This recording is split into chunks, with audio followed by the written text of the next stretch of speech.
Assalamu alaikum competitors. Welcome back to the Rizora with your beautiful smile. Yes, यही smile. कैसे हैं आप सब? आई होप ठीक ठाक होंगे, खैर खैरियत से होंगे और अपनी प्रिपरेशन अच्छे से कर रहे होंगे आप।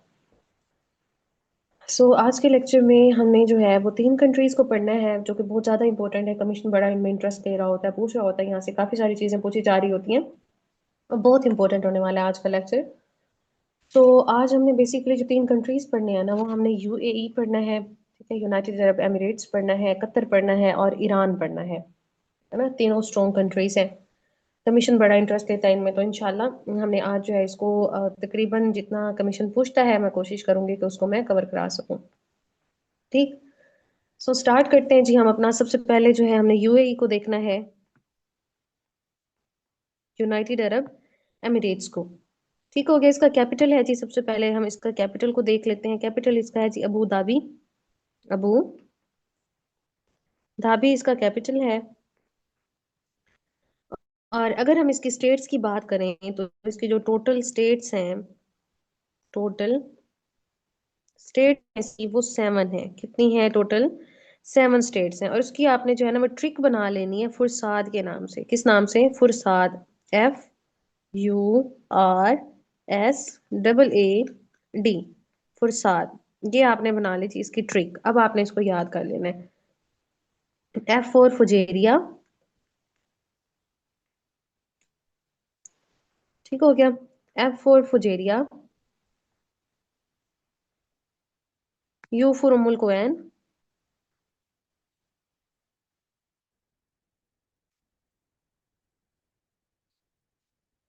R for Ras al Khaimah. Ras al Khaimah. S for Sharjah. S for Sharjah. A for Abu Dhabi. Abu Dhabi. A for Ajman. Second जो ये है Ajman. Just a while. Okay.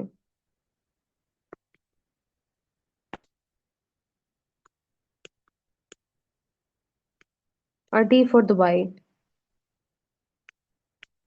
ठीक हो गया। ये टोटल जो है इसकी 7 स्टेट्स हो गई हैं। कितनी स्टेट्स हो गई हैं टोटल?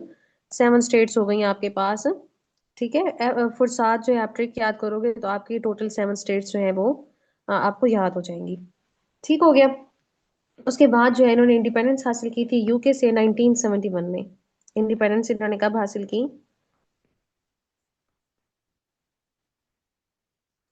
इंडिपेंडेंस 1971 में यूके से।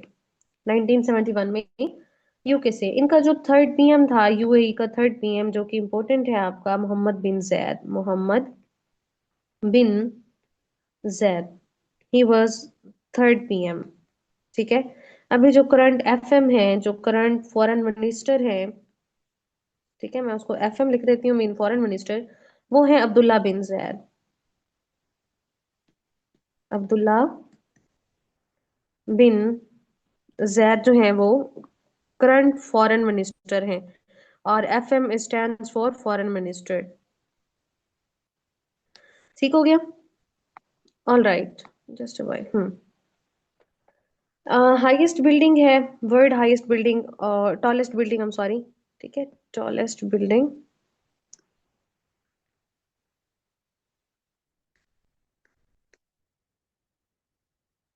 बुर्ज खलीफा। ठीक है। बुर्ज खलीफा। और इसकी जो हाइट है वो 828 मीटर है। कितनी हाइट है इसकी? 828 मीटर है। एक जो है ट्रीटी हुई जिसको हम कहते हैं जी अब्राहम अकॉर्ड। ठीक है। इसको हम क्या बोलते हैं? Abraham, Abraham accord. ये कब हुआ जी? ये अकॉर्ड हुआ 15 सितंबर 2020 में।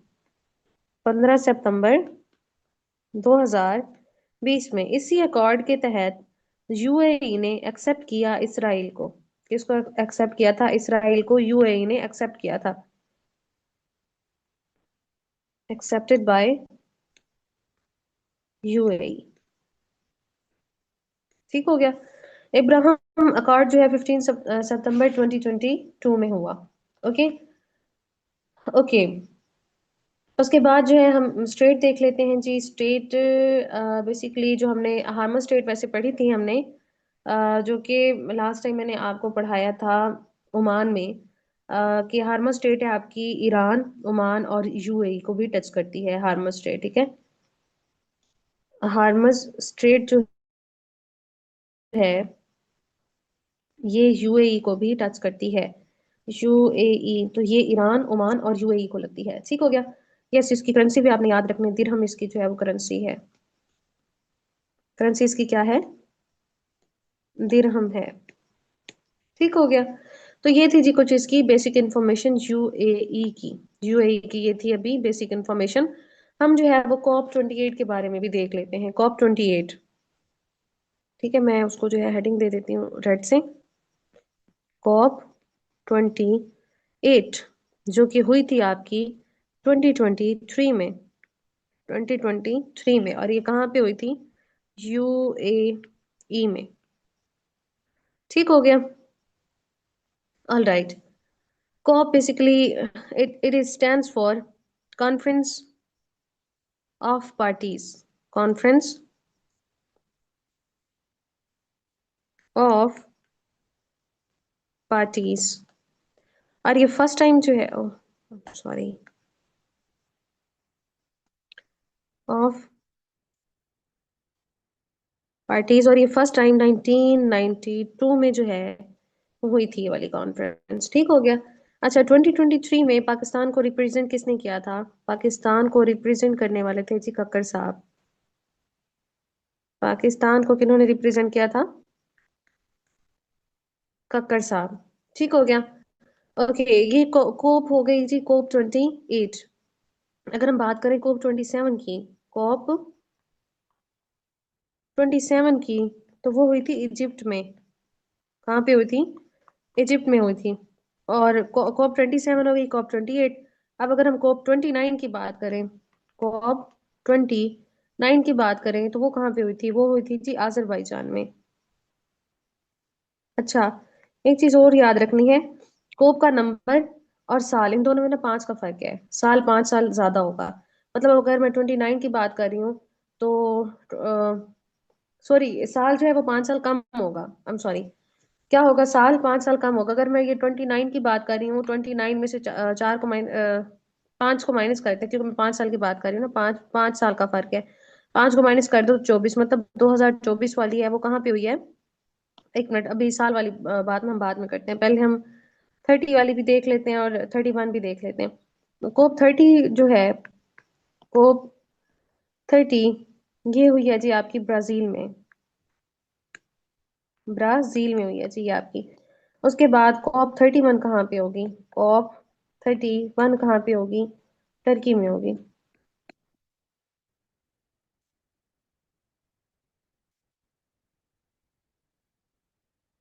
तो इसको अब आप जो है वो किस तरह से आपने देख लिया कि COP 27 इजिप्ट में हुई।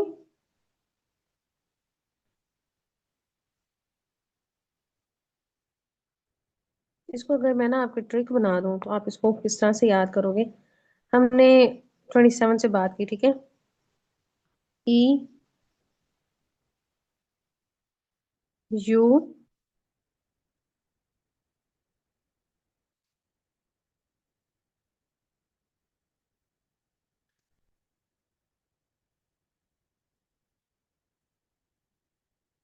या फिर इसकी जगह पर जो है ना, आप दुबई लिख लेना। यहाँ पे डी लिख लें, दुबई। दुबई क्योंकि बहुत मशहूर है। अबू धाबी भी लिख सकते हो, लेकिन दुबई में कर देती हूँ। इडप्ट आप इसको कर लें। इसको आप क्या कर लें? इडप्ट कर लें तो मेरे ख्याल से ये आपको याद रह जाएगा। एनीवेज, अब हम ना जरा सालों पे आ जाते हैं। हम ईयर्स पे आ जाते हैं कि ईयर्स हमने इसके किस तरह से देखने हैं। मैंने आपको कहा कि आपने 5 साल जो है ना वो पीछे करना है। COP 28 थी, 5 साल आपने माइनस किए तो 23 आ गया। ठीक है। इसी तरह से 27 है, 27 में से 5 माइनस करो। ठीक है, 27 में से अगर आप 5 माइनस करें तो क्या आ जाएगा? 22 आ जाएगा। तो मतलब ये 2022 में हुई। 29 में से 5 माइनस करो तो कितना आया? 24।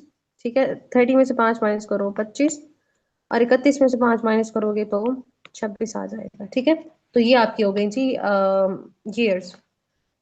ओके, सो ये कुछ था जी हमारा यूएई के बारे में। ये यूएई के बारे में था।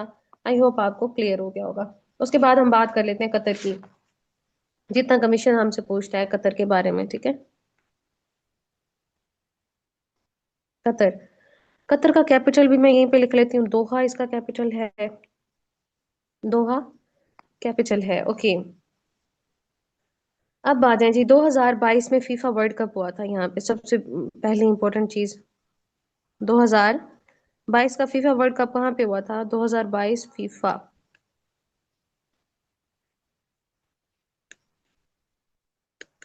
कतर में हुआ था।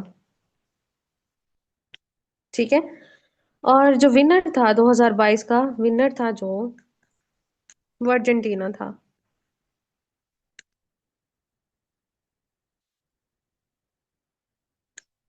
अर्जेंटीना विनर था जी। दोहा एकॉर्ड हुआ। दोहा एकॉर्ड हुआ आपका 2020 में, 29 फेब 2020 में हुआ।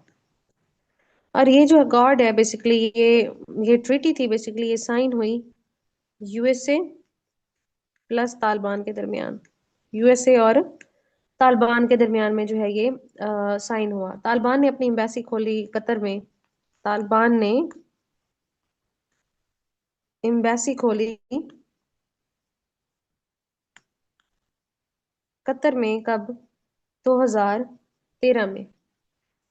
ठीक है, 2013 में जो है तालिबान ने, यानी कि अफगानिस्तान ने, अफगानिस्तान की हुकूमत, उस टाइम पे अफगानिस्तान की हुकूमत नहीं थी, यूएसए का कब्जा था इस पे। तो खैर तालिबान ने अपनी एम्बेसी खोली कतर में 2013 में। एक टीवी चैनल है जी कतर का, अल जज़ाइर। किसका टीवी चैनल है जी? कतर का टीवी चैनल है। अ, अगर हम इसकी बात करें इंडिपेंडेंस की, तो कतर ने इंडिपेंडेंस हासिल की थी 1971 में यूके से। 1971 में यूके से ये आज़ाद हुआ था। ठीक है, आज़ादी हासिल की थी इन्होंने 1971 में यूके से। तकरीबन जो है कतर का, वैसे अगर कुछ न्यू चीज़ें पूछ देगा तो हमारी जीके में इजाफा हो जाएगा, वरना जो रिपीट हुई हैं बेसिकली वो आपकी इतनी हुई है, क्योंकि ये समंदर है आपका ना। ये जो वर्ड जीके है, बेसिकली वर्ड ज्योग्राफी का अगर हम बात करें ना, तो इसको हम जितना पढ़ लें कम है।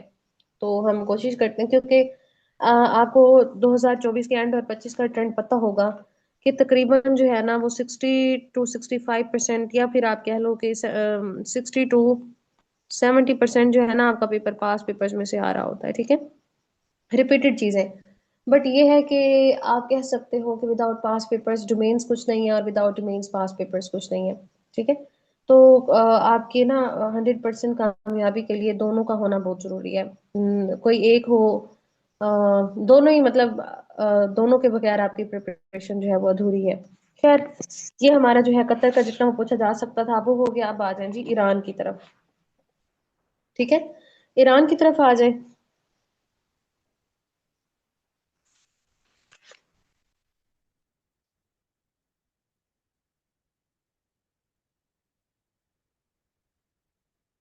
ईरान।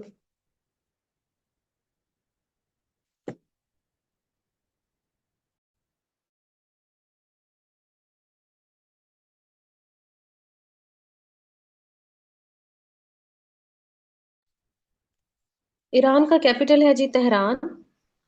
क्या कैपिटल है इसका? तेहरान इसका कैपिटल है। ठीक है, और एक सिटी है जी ईरान का जहाँ पे ट्विन ब्लास्ट हुआ था।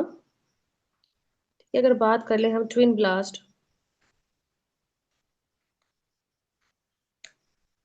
इन सिटी, तो कौन से सिटी में हुआ था? एक मिनट, कौन से सिटी में हुआ था? करमान में। और ये सिटी किसका है जी? ईरान का सिटी है। किसका सिटी है? ईरान का ये सिटी है। और ये ब्लास्ट हुआ कब था? 3 जनवरी 2024 में हुआ था। 3 जनवरी 2024 में ये ब्लास्ट हुआ था। 3 जनवरी 2024 में ये ब्लास्ट होता है जी। ठीक हो गया। एक कासिम सुलेमानी है जिनको शहीद किया गया था, he was belong to Iran. Qasem Soleimani, he was assassinated in 3rd Jan 2020। 2020 में जो है इन्हें असैसिनेट किया गया था। ठीक है, अगर हम डेजर्ट की बात कर लें, ईरान में मशहूर डेजर्ट है जी दश्ते लूत।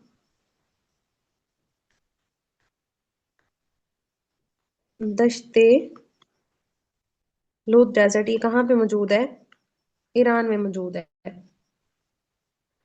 ठीक हो गया। लार्जेस्ट माउंटेन रेंज की अगर हम बात करें ईरान की, लार्जेस्ट माउंटेन रेंज की अगर हम बात करें, तो वो है जी आपके पास Zagros mountain range. Zagros mountain range. ठीक है। अच्छा, एक और चीज, ईरान के लीडर थे जी इब्राहिम रईसी। इनको इनको देख लेते हैं, ये कब इनकी डेथ हुई। इब्राहिम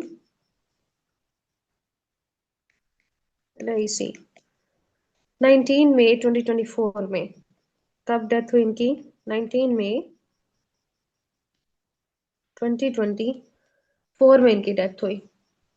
अभी करंट जो प्रेसिडेंट हैं, करंट जो लीडर हैं इनके,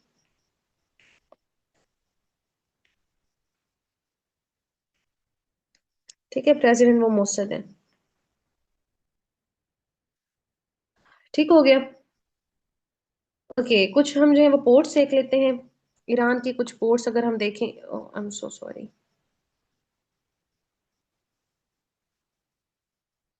ऑल राइट। अगर हम इसकी पोर्ट्स की बात करें तो चाबहार पोर्ट,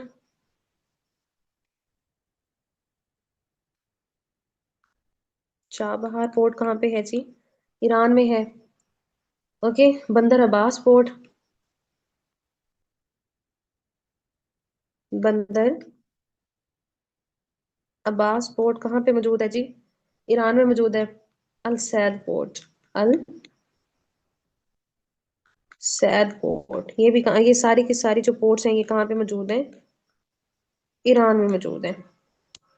ठीक हो गया। अच्छा, ईरान और पाकिस्तान के दरमियान का जो बॉर्डर है, कलर चेंज कर देते हैं जी हम। ईरान और पाकिस्तान के दरमियान बॉर्डर है, इस बॉर्डर को हम कहते हैं गोल्ड मिड लाइन। क्या कहते हैं? गोल्ड मिड लाइन कहते हैं जी। ये एग्रीमेंट हुआ था 1959 में। उस टाइम पाकिस्तान के जो पाकिस्तान को जो लीड कर रहे थे वो थे अयूब खान। अयूब खान मार्शल लॉ लगा हुआ था। ठीक है, 1959 की बात है। अयूब खान थे। और उसके बाद इसकी जो लेंथ है इसकी, अ, पाकिस्तान और ईरान के बॉर्डर की, वो 909 किलोमीटर है। अगर हम इसकी लेंथ की बात करें तो कितनी है? 9 9 किलोमीटर है। और अगर हम ईरान की इंटेलिजेंस एजेंसी की बात करें, सीक्रेट एजेंसी की, सीक्रेट एजेंसी जो इसकी है वो सवाक है। SAVAK, सवाक। ठीक हो गया। ये इनकी सीक्रेट एजेंसी। ये कुछ हो गई जी करंट सिचुएशन। हाँ अच्छा, एक और चीज भी यहीं पे हम देख लेते हैं कि जो मॉडर्न ईरान था ना, बेसिकली मॉडर्न ईरान, इंडिपेंडेंस की हम बात करें तो पहले से ही था, पर्शिया था वैसे ये ना। ईरान का जो पुराना नाम है, पूरी हम यहाँ पे बात ही कर लेते हैं। ईरान का जो पुराना नाम था ना, बेसिकली वो पर्शिया था। ईरान का पुराना नाम क्या था? पर्शिया था इसका पुराना नाम। पर्शिया चेंज हुआ ईरान में 1935 में। ठीक है। और मॉडर्न मॉडर्न ईरान जो है ये बना 1971 में। कब एक रेवोल्यूशन हुई? सॉरी, 1979 में।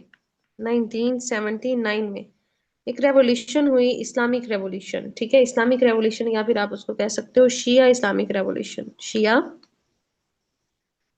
इस्लामिक रेवोल्यूशन हुई। ठीक है, ये जो मॉडर्न आपका ईरान है ना, उसके बाद से ये स्टार्ट हुआ। ठीक है। ओके, अब हम आ जाते हैं जी जरा ईरान की हिस्ट्री की तरफ, ईरान की इंपॉर्टेंट हिस्ट्री की तरफ हम आ जाते हैं। All right. कुछ हम एम्पायर्स देख लेते हैं जी, कुछ डायनेस्टीज गुजरी हुई देख लेते हैं ईरान की। सबसे पहले डायनेस्टी की अगर हम बात करें,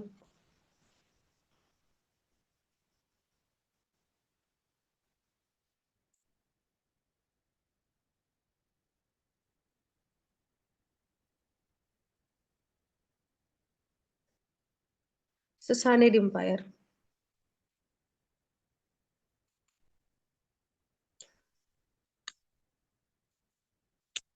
ससेन एम्पायर की बात करें तो ये डायनेस्टी कब से कब तक रही? 224 से 651 तक। 224 से 651 एडी तक जो है ना, ये डायनेस्टी रही। जो फेमस किंग थे इसके, अगर हम फेमस किंग की बात करें तो खुसरो परवेज थे जी, इस एम्पायर के फेमस किंग जो है खुसरो परवेज। खुसरो परवेज थे जी फेमस किंग। फातेह पर्शिया जो है, फातेह पर्शिया हजरत साद बिन नबी वकास थे।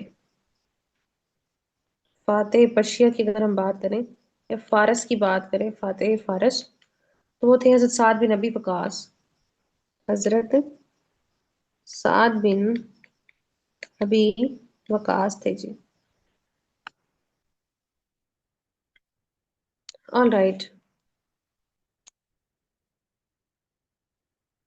और ये पर्शिया जो है, ये इन्वेड हुआ था हजरत उमर के दौर में, 651 में। पर्शिया वॉज इन्वेड इन,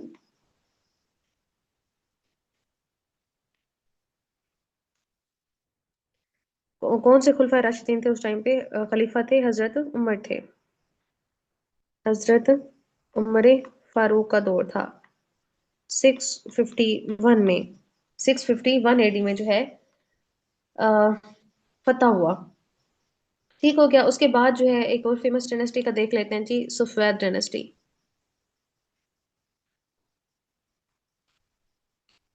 सफेद डायनेस्टी। ठीक है, सफेद डायनेस्टी जो है वो 1501 से 1736 तक रही। 1501 से 1736 एडी तक रही।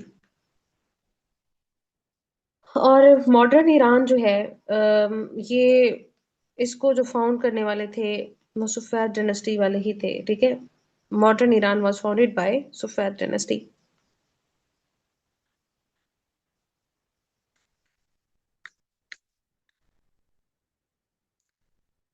फाउंडेड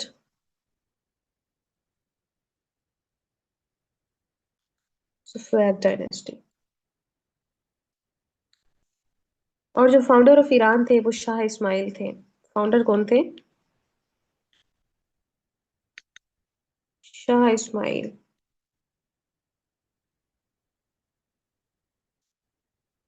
ठीक हो गया। ओके, उसके बाद जो है हुमायूं की अगर हम बात कर लें, आपने देखा होगा, अगर आप हिस्ट्री पढ़ी हो तो, वरना इंशाल्लाह हम पढ़ेंगे हिस्ट्री को भी, तो उसमें जो मुगल का दौर था, मुगलों में था जी एक हुमायूं, सेकंड मुगल थे हुमायूं। हुमायूं जो है, हुमायूं जब शेर शाह सूरी और हुमायूं की जंग हुई थी, Humayun, battle of Chausa and Kannauj 1540 में, तो हुमायूं जो है वो भागकर पर्शिया चला गया था। कहाँ चला गया था? पर्शिया चला गया था। ये वाली बात जो है हम इंशाल्लाह पढ़ेंगे हिस्ट्री में। ये आपको आइडिया होगा कि शेर शाह सूरी, आपने देखा होगा कि हुमायूं की हुकूमत जो है ना वो 1530 से 40 तक रही, फिर 55 से 56 तक रही। तो टोटल वैसे 1530 से 1556 तक जो है ना इसका टेन्योर देखा जाता है। एनीवेज, हमने अभी हम ईरान को पढ़ रहे हैं तो हम ईरान की तरफ ही रहते हैं। कि हुमायूं जब भाग भाग के पर्शिया गया था, तो इसकी जो हेल्प जिसने की थी ना, इसकी हेल्प करने वाले जो थे वो तहमस वन थे। ठीक है, इनकी हेल्प करने वाले कौन थे? तहमस वन थे और वो सुफैद डायनेस्टी से थे, तहमस वन। और ये सुफैद डायनेस्टी से थे, उस टाइम पे जो चल रही थी। ठीक हो गया। उसके बाद आ जाएंगी पहलवी डायनेस्टी आई। पहलवी डायनेस्टी जो है 1925 से 1900। पहलवी डायनेस्टी, कलर चेंज कर लेते हैं जी। पहलवी डायनेस्टी आई, और ये पहलवी डायनेस्टी 1925 से 1979 तक रही। ठीक हो गया। नादिर शाह ने ईरान पर अटैक किया था 1739 में, सॉरी 1736 में अटैक किया था नादिर शाह ने। नादिर शाह ने अटैक किया ईरान पर 1736 में, और नादिर शाह ने दिल्ली पर अटैक किया था 1739 में। ठीक हो गया। ओके, शिया इस्लामिक रेवोल्यूशन आई। वो हमने वैसे ऊपर भी देख लिया। शिया इस्लामिक रेवोल्यूशन आई 1979 में। शिया इस्लामिक रेवोल्यूशन आई 1979 में। और इसको जो लीड करने वाले थे, ठीक है, इस रेवोल्यूशन के जो लीडर थे, जो इसको लीड करने वाले थे, वो थे जी आयतुल्लाह खुमानी। कौन थे? आयतुल्लाह खुमानी। ठीक हो गया। ये थी जी कुछ हमारी ईरान की हिस्ट्री, राइट। उसके बाद जो है हम कुछ पर्सनालिटीज देख लेते हैं ईरान की। ईरान की हम कुछ पर्सनालिटीज देख लेते हैं।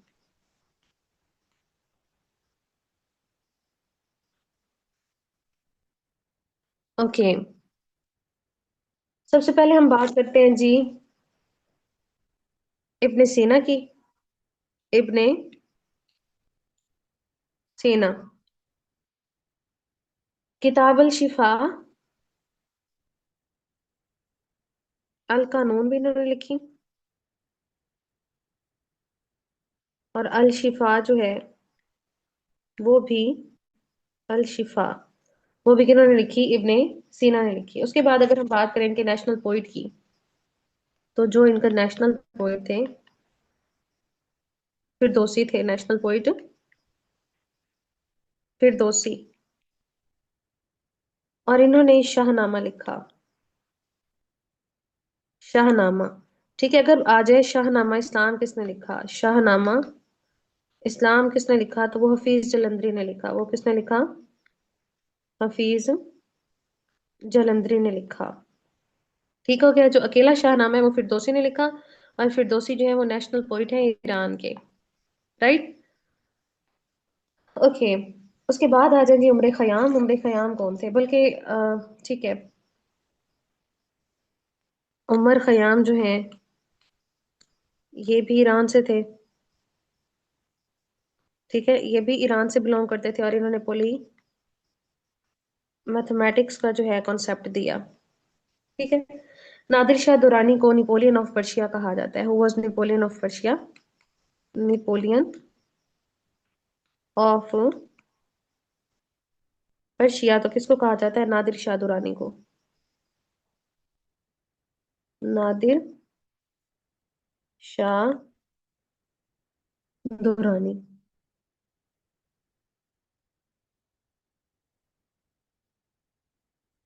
शेख सादी जो है वो शिराजी ईरान कहलाते हैं। शेख सादी शिराजी ईरान कहलाते हैं। ठीक हो गया।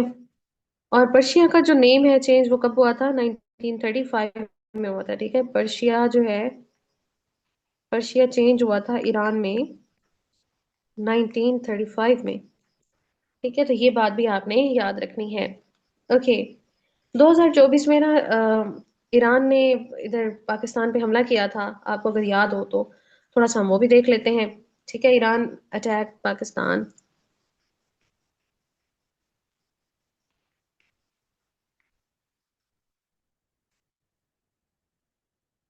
ओके। अटैक कब किया था? 16 जनवरी, 16 जन 2024 में, 2024 में जो है अटैक किया था। और अटैक कौन कौन से सिटीज पे किया? तुर्बत और पंजगोर में।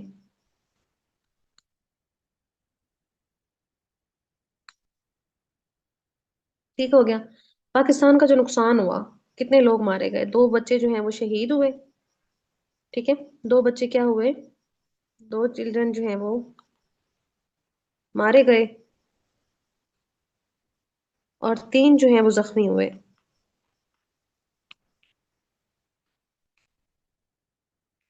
ठीक है, तीन क्या हो गए? इंजर्ड हो गए थे।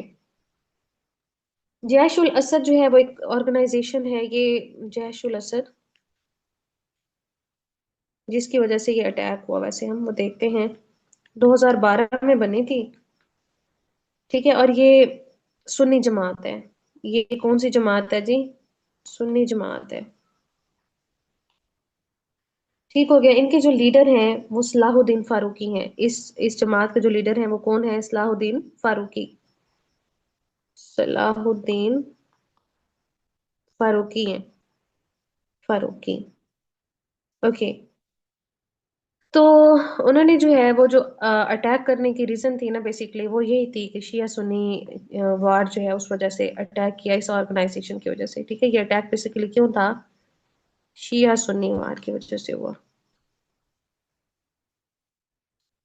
ओके हो गया। अटैक कब हुआ था? 16 जन 2024 में। तुर्बत में हुआ और पंजगोर में हुआ, और जो वजह थी वो बेसिकली जैश उल असद था। ठीक है, जैश उल असद जमात की वजह से। ओके हो गया। उसके बाद जो है हम एक चीज और देख लेते हैं यहाँ पे, फिर उसके बाद हम वाइंड अप करते हैं अपना लेक्चर।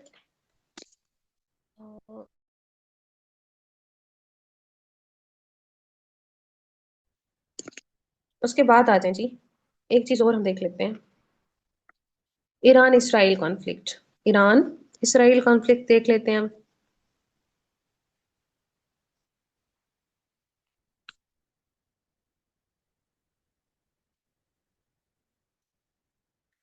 अभी हमने पीछे बात की थी ना कि इब्राहिम राइसी जो है उनकी डेथ हुई थी 19 मई 2024 में। वो बेसिकली इन्हीं की वजह से जो है वो हुई। मतलब आप आपके सामने ही है, आप अगर करंट अफेयर पढ़ते हो तो आपके जो है वो सामने था कि इसराइल और ईरान के कितने ज्यादा हालात खराब हुए। एनीवेज, ईरान ने जो है ना अटैक किया था इसराइल पे 14 अप्रैल। Okay. Iran attacked Israel.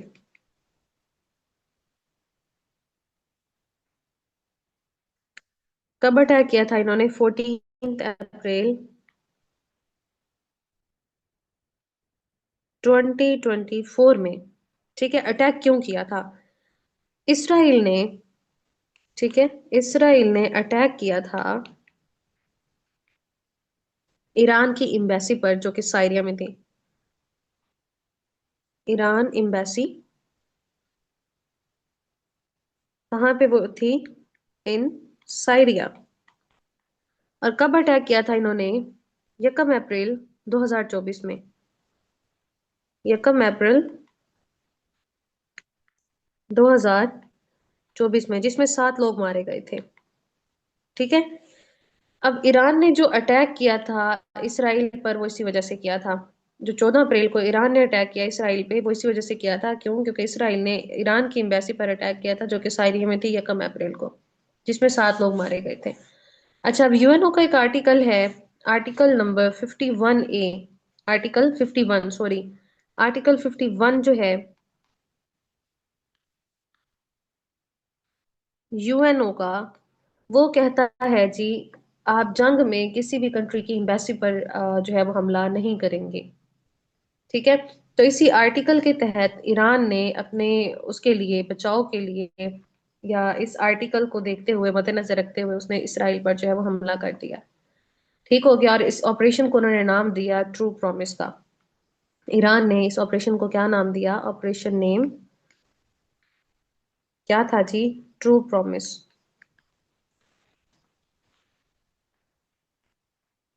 True Promise. ठीक हो गया। तो ये था जी हमारा कुछ ईरान के बारे में, ईरान और उसकी हिस्ट्री और उसका जो है वो करंट सिचुएशन जो हमने देखी 2024 की, कि पाकिस्तान पर उसने जो है वो हमला किया और क्यों किया, हमने वो रीजन देखी। और उसके बाद जो है हमने इसके साथ जो है इसराइल के साथ हमने उसका कॉन्फ्लिक्ट देखा।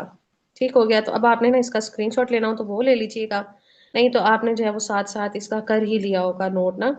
तो इसको जो है अब आपने अच्छे से समझना है, इसको याद करना है, और इसके अच्छे से साफ सुथरे से नोट्स बना लेने हैं, ठीक है। और इस लेक्चर को अपने फ्रेंड्स के साथ भी शेयर कर देना ताकि उनकी भी हेल्प हो। और चैनल को सब्सक्राइब कर दीजिएगा ताकि हर आने वाली न्यू वीडियो आप तक पहुंच सके। खुश रहिए, अपना ख्याल रखिए, अपने दुआओं में याद रखिएगा। अल्लाह हाफिज।